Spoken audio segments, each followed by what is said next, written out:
देश में कोरोना महामारी फैलने की वजह से मजदूर और किसानों की हालत वैसे ही खराब चल रही थी। वहीं अब किसानों के लिए एक नई मुसीबत सामने दिखाई दे रही है। टिड्डी दल यहां मुसीबत बनकर टूट रहा है।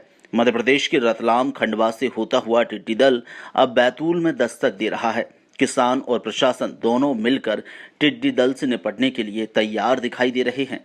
भैंसदेही ब्लॉक के गोरेगांव में शाम के वक्त लाखों की संख्या में टिड्डी दल हमला बोल देता है।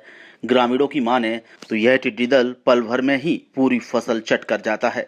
तो वहीं इस दौरान अगर देखा जाए तो कृषि वैज्ञानिक के अलावा अन्य अधिकारी हैं जो टिड्डी दल से निपटने की व्यवस्थाओं में जुटे हुए हैं। दरअसल टिड्डी पाकिस्तान, अफगानिस्तान और भारत में दाखिल हुआ, उसके बाद राजस्थान एरिया में इसने कहर बरसाया और अब देश के विभिन्न हिस्सों में यह धीरे धीरे फैलता जा रहा है।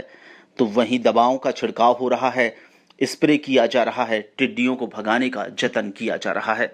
वॉइस ऑफ राइट्स के लिए बात। और एक चीज़ कहना चाहता हूँ बहुत विशेष रूप से कि कोरोना महामारी के साथ ये एक दूसरी समस्या हमारे यहाँ पे पैदा हुई है और लगभग उतनी ही गंभीर ये भी है। कोरोना महामारी इंसानों के लिए तकलीफ का विषय है और जो टिड्डी दल है, टिड्डी दल हमारी समस्त वनस्पति, मैं सिर्फ बात फसलों की नहीं कर रहा हूँ, समस्त वनस्पति, पेड़ पौधे, जंगल में जो भी हरियाली है, उन सब के लिए बेहद घातक है।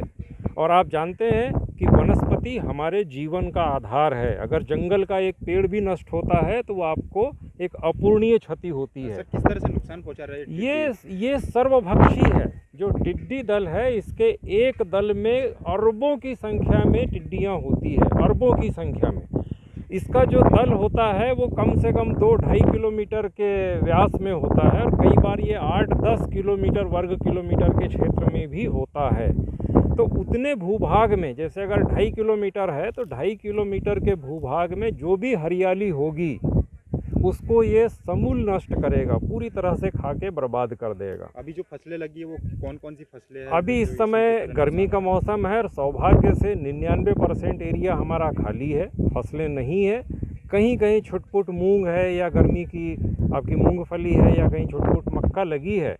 तो अभी जो नुकसान फसलों को है वो तो बहुत ज़्यादा नहीं है क्योंकि एरिया नहीं है ज़्यादा, पर आने वाले समय में अभी जिस तरह की जानकारियां आ रही है कि इसके जो दल हैं वो लगातार आ रहे हैं। इसका आगमन एक्चुअल में ये हिंदुस्तान का मूल रूप से हिंदुस्तान का कीट नहीं है।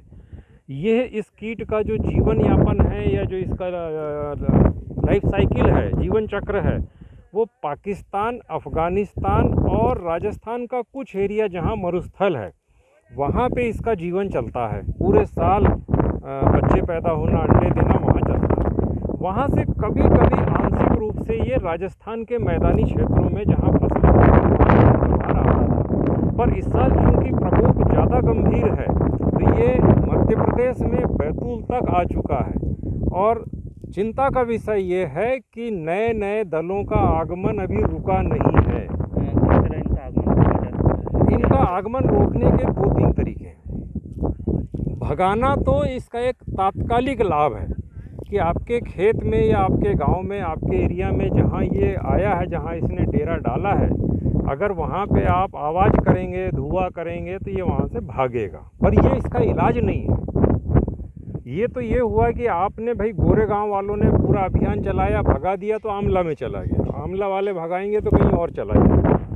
इसका सबसे सही इलाज ये है कि रात्रि में जब ये बैठता है, दिन के समय ये 10 गाँव में किस तरह की जानकारी दी जा रही है, लोगों को जागरूक किया जा रहा है इसके लिए, किसान भाइयों को?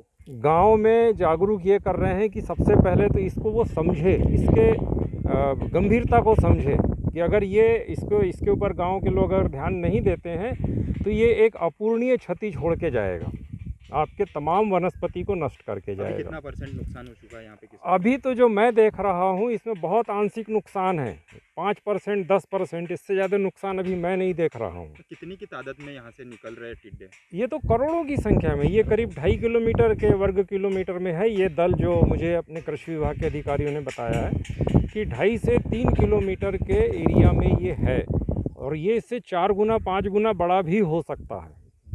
अच्छा, ये एक दल है, फिर दूसरा दल आएगा, तीसरा दल आएगा, ये सब संभावनाएं हैं। और इसका जो मूवमेंट है, एक दिन में ये 100 से सवा सौ किलोमीटर तक यात्रा कर सकता है। इसकी जो उड़ने की क्षमता है, एक दिन में 100 से सवा सौ किलोमीटर तक ये जा सकता है और रात के समय ये ज़्यादा नुकसान करता है। और इसको नियंत्रित करना भी रात में ज़्यादा आसान है। रात में जहाँ पर भी इसका दल बैठा हो, जहाँ इसने डेरा डाला हो, वहाँ पे सबसे सस्ती दवाई जो है, कीटनाशकों में सबसे सस्ती दवाई आज की तारीख में है क्लोरोपाइरीफॉस। मैं बहुत स्पष्ट रूप से मेरे किसान साथियों से, मेरे सभी ग्रामीण बंधुओं से ये निवेदन करूंगा कि क्लोरोपाइरीफॉस दवाई का छिड़काव करें, क्योंकि वो सस्ती है। मैं ये नहीं कह रहा हूं